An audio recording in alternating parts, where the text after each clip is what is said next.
In the 60s, Europe was at a time of great creative and social exploration. People felt ready to challenge the world and create new modes of thought. Sangharakshita saw this opportunity to create what he called the New Society. This New Society sought to unify Buddhism internationally through Westernization. Sangharakshita was born in London as Dennis Lingwood in 1925. During World War II, he was deployed to serve as a signal operator in Sri Lanka. Unlike most of the other men deployed to Asia, he was delighted to go to the land of the Buddha because he recently learned, after reading the Diamond Sutra, that he himself was a Buddhist. 9 years after reaching Asia, he became ordained as a Theravada Buddhist, and his teacher advised him to go live in Kalimpong, India, for the good of Buddhism. 2 decades later, after working as an editor at the Mahabodhi Society and traveling through India giving lectures, he decided to return to London. In 1968, Sangharakshita found the Friends of the Western Buddhist Order. He sought to create an order that emphasized the individual's commitment to Buddhism over their lifestyle choice. Everyone who requested ordination is accepted into the order as long as they are committed to going for refuge in Buddhism. The Friends of the Western Buddhist Order first began when 12 men and women were ordained in the basement of a London shop.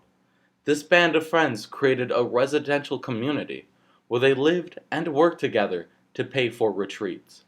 Eventually, they forged a trading company named Windhorse to fund the international creation of Buddhist centers.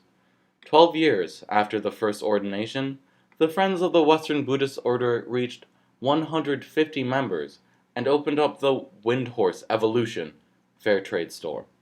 In 10 more years, they reached 400 members and had 17 shops across Europe. By the 2000s, the order reached over 1,000 members, and they currently have Buddhist centers in 27 countries around the world. When they first started in the 70s, all of the Buddhist activities and residential communities were co-gendered, but as one community, as if by chance, ended up becoming only men, and they enjoyed it.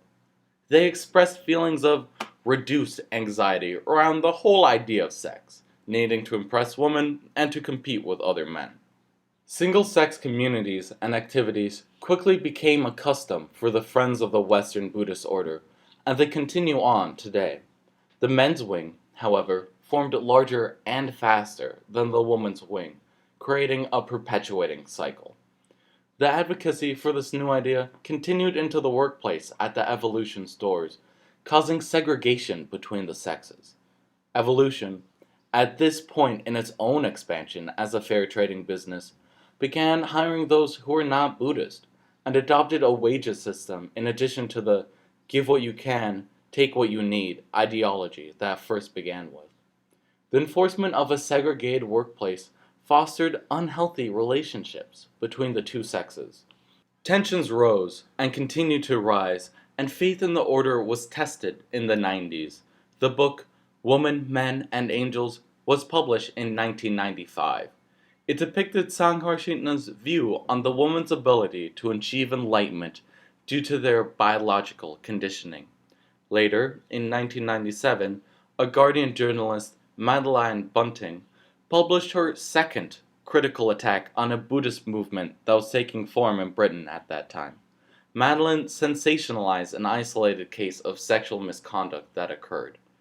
Unfortunately, these events led to some people leaving the order, but most of the members expressed that the conditioning mentioned was a conditioning due to the larger society, and that the event occurred that was in no way reflective of their experience with the FWBO.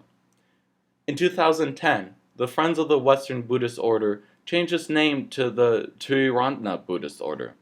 This was done because the acronym commonly used for the organization did not translate well, and because Western no longer described the international organization that currently had Buddhist centers in 27 countries.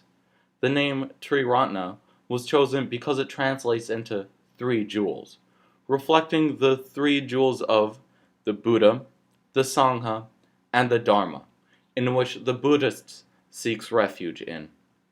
The order also has a large online presence at thebuddhistcenter.com, where members can connect to one another and find activities and communities to join. They also offer free Dharma talks and lecture series on freebuddhistaudio.com.